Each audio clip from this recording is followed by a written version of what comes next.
When is the Ashland Community Center going to reopen? Well, never say never, but always say maybe never. Jim Falkenstein here with some more Jim information for you. You know, in March of 2019, do the math, that's over 3.5 years ago, the city of Ashland closed the community center because of an unacceptable structural rating by some engineer. So 20 regular classes were hosted at the community center at the time, in addition to many other special events, and most of those just disappeared. And so work began right away. Did I say work? I meant scheming, petty arguing, and finger pointing. See that wall bowing? That's something to look at for sure. And it's an old building, so it needs work. But it turns out that was reinforced with that bow still in it in 1995 and declared up to code.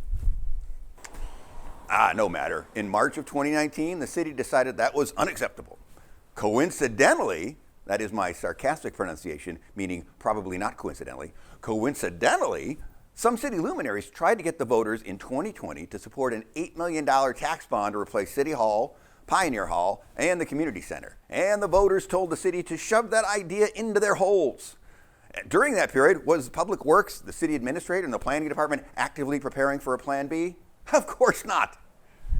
So, a citizens group of local experts volunteered to create a repair plan, and the City Public Works Department and some on the council and the city administrator fought it, and finally, the Ashland City Council approved the idea of a citizens ad hoc group of experts doing a free study and a free recommendation for repairs. They voted on everything, you know, democracy. That was June of 2021.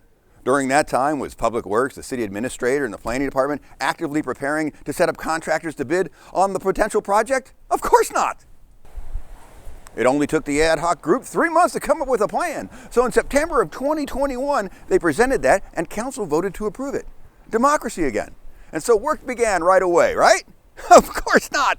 All of a sudden, the hillside in the back was too dirty, and the only engineering firm in Southern Oregon willing to work with Ashland had a lot of notes.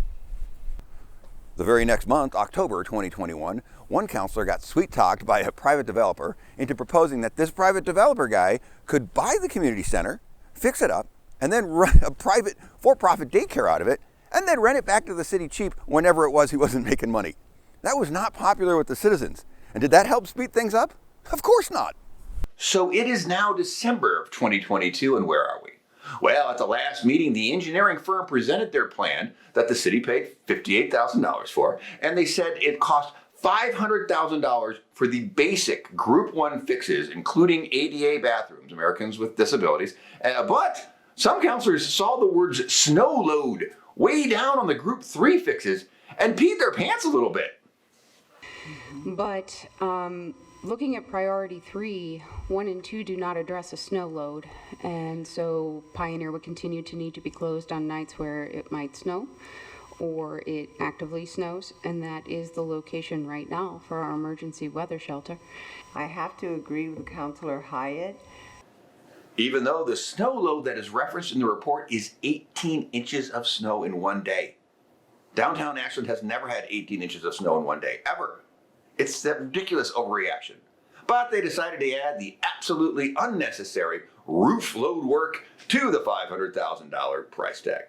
Well, not to be outspent this one. You're doing the framing fixes and the shear wall fixes. Does it make sense to also do the seismic when you're in there, or at least do some of the seismic as long as you're there? Certainly. He wanted the engineers to add on anything else they thought might save money by spending more money. He basically said, hey, guy with a hammer, do you think we need more nails? We should probably get more nails, right? Not one to miss out on a chance to chime in. This one suggested adding energy efficiency to the project. If we're opening it up, if we're bringing in new trusses, if we're reframing a roof, that the insulation, that's when you re-insulate the roof.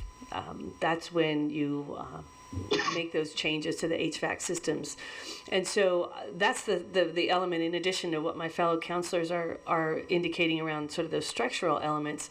This to me seems like the time when we would also make those upgrades. And so good news, it'll be March of 2023 at the earliest when they finally present any final plan that will then go out for bids. That's right, 4 years since they closed the community center. So will they begin repairs in 2023? Well, of course not. Look, I don't care who you want to blame. 5 years, and if we're lucky, $500,000 to repair a beloved piece of our Ashland community is a failure of the city from top to bottom. Scheming, petty arguing, and finger pointing continues. And I don't know who's going to step up and marshal this routine repair project to its conclusion. Who at the city is going to finish this? Hopefully it's not the department in charge of cleaning our public restrooms or emptying downtown garbage cans. My name is Jim Falkenstein with some more information for you saying, let's stay hopeful, but let's stay on them.